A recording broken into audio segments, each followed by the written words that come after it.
Welcome to Milspouse Matters, the podcast dedicated to encouraging military spouses. I'm your host, Jen McDonald, and I was a military spouse for nearly 30 years until my husband's retirement. I'm now the mom of 4 young adults, including 1 active duty son.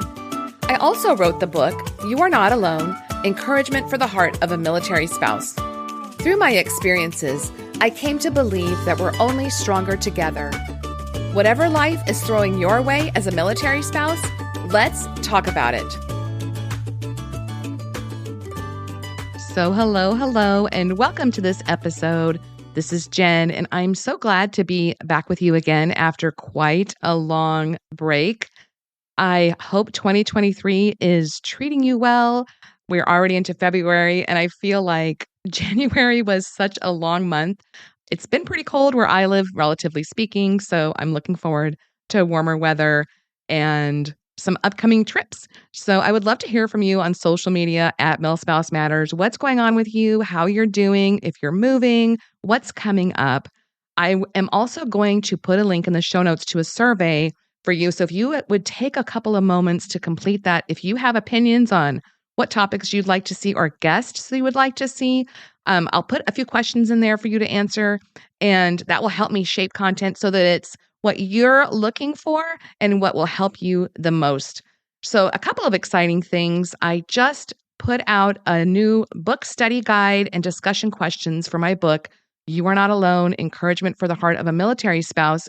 It is a digital download on the shop on my site, and it's beautifully designed by Tara Cochran from Olive Fox Designs. She does such great work. So whether you are doing a study alone or with a group, this is going to be a great addition to your reading. It's 11 weeks, and you'll find each week's themes, the lists of readings covered so you know exactly what's coming up.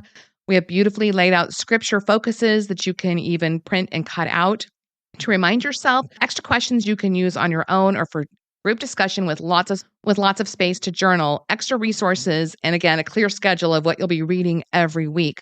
If you plan to use it for a group study, I do ask that you would have each person purchase their own and download it, because just to honor the hours of work that's gone into creating and designing this study. If you are a book study guide leader and you're looking for a special deal on my books, I can give you a discount on 10 or more copies. So just reach out to me and I can let you know how to do that.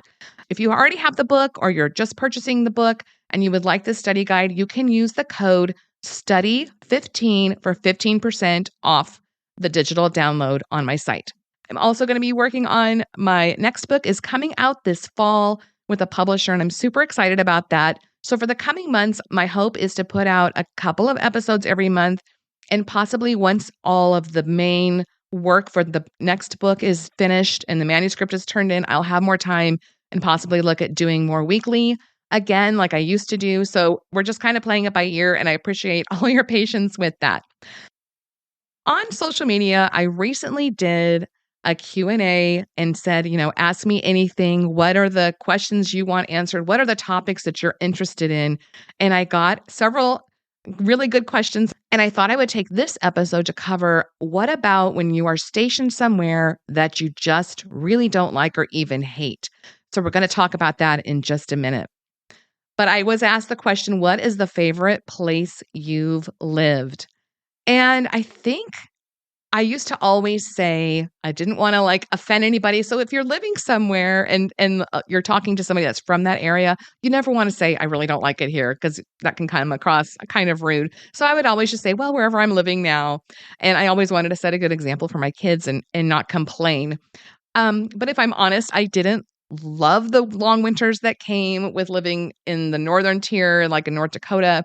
And I didn't love the scorpions that we had in our house living in a Southwest state, but we just found a way to cope. And those things seem to go along with military life. You're going to get out of your comfort zone. And sometimes those places, those assignments ended up being where we made some of our happiest memories. And usually that was due to friendships made. So I will say, if you are going to try to pin me down, what's my favorite duty station? I would have to say Hawaii. I really loved our time there. I loved the people. I love the climate. It's just such a beautiful, otherworldly environment. It's one of those places that growing up in the desert Southwest, in New Mexico, I had a connection to the mountains and the land that I felt, and I had never felt that again until I lived in Hawaii, where I was like, I just absolutely loved the landscape, felt this connection to the beauty all around me. So I would have to say, if you're going to pin me down, that's my favorite. I was also asked, what is your favorite and least favorite thing about being a Milspouse? So as you know, if you've been a longtime listener, my husband has been retired for a few years, so I have the benefit of hindsight. And I would say my favorites would be definitely the people that we met and the friendships we made and all the cultures we got to experience and the travel. That was a great thing for me. And probably my least favorite thing was, I have to think about that one. I think the difficulty of when you first get somewhere and you just don't know anyone and you feel very alone. That would be my least favorite. And then all the time apart from my husband would also be my least favorite. But today we're talking about how to cope when you hate where you're stationed. It's the truth. Not every military duty assignment can be your absolute favorite, and you might just outright dislike where you're living. But I'm going to tell you, if you're going to be somewhere for several years, it is worth the effort so that you're not miserable the entire time. So I'm going to start off with a quote from Alan Alda. It's in my book, and some of the tips I'm giving will be out of my book and also from my website. So I'm just going to share some of those with you. So Alan Alda, this is a quote from him. Begin challenging your own assumptions. Your assumptions are your windows on the world. Scrub them off every once in a while or the light won't come in. So I think we've all heard spouses say, I could live anywhere but fill in the blank. Or if my spouse gets an overseas assignment, I am not going. And of course, that is your prerogative as a family to figure out if your military member will move alone. But for us, because we had already had many separations that were mandated by the military, TDYs or deployments, that was never really an option for us. If we could stay together, we wanted to stay together. And when it came down to even remote locations, we had so many opportunities like skiing in the Alps, like going to the Great Barrier Reef when we were in Guam and we traveled to Australia, just things that we would never have imagined we could do. And so those kind of make up for those remote assignments, I think. While moving on to a new assignment isn't ever easy, I hope that maybe after we talk about this, you can start to view it as an adventure. But the first thing I would tell you is to give yourself some time and grace. Whether it's a new state or a new country, culture shock is real, even moving from one part of the country to another. And you just need to maybe start small. You might never embrace the heat if you don't like heat or the northern tundra, but you can find something, whether it's a new coffee shop, your new job, or a new food you've never tried. Find one thing and focus on that, and maybe your eyes will be open to other local gems that you wouldn't have recognized. My next tip would be remind yourself that this is not going to be forever, most likely. Sometimes saying count your blessings just doesn't ring true when you wake up and you're like, I don't want to be here. But remember, this is temporary. If you can't stand an annoying neighbor, most likely one of you is going to be moving on. Don't like your job. One perk of military life is no one's going to raise eyebrows at the many career changes you're making, and you know you're not going to be stuck in this job long term. I would also say look for a friend. Look for your bosom friend. Have you ever heard that saying? Like, it's from Anne of Green Gables. It was a little dramatic, but it was Anne saying that she'd found her bosom friend and her best friend Diana, who was a really kindred spirit. And you just never know where you're going to find your kindred spirit. It might be at a play date. It might be at the newcomers orientation. So get out there. I did meet friends at a new base by just going with my husband to the newcomers briefings and connecting with people that had also just moved there, or maybe a neighbor. So keep a lookout for that potential friend, because those are the people that can make a not so great duty station literally turn that whole experience around. I'd also say don't compare. There's been locations where I feel like I've kind of gotten the short end of it, communities where friendships haven't come easy, or I felt like the locals were a little bit standoffish, or even living several years in a climate I just didn't enjoy. It would not have been my first choice. And I would watch my husband, and he would seemingly have this built-in network of friends and a schedule to step into because he's active duty. He just would step right into it. And it would seem unfair that I had to start over again to recreate support systems, friendships, and a life for the rest of us. But I found that that is not a fruitful road to go down. That trap of who has it harder, it just, no one wins. And that is energy that is better spent on something else. I know that his military service comes with its own challenges, and it was just better not to do that like mental list of who's got it harder in comparison. Explore, explore, explore. Now, I know I have talked about this before on the podcast. I'm going to read this to you from my book, but I've also said after 30 years as a military spouse, one of the best ways to get out of the hate it here mindset is to explore. If you are living on base, you have to make a conscious effort to get outside the gates from time to time. I'm going to remind you, there is no location that doesn't have anything to offer.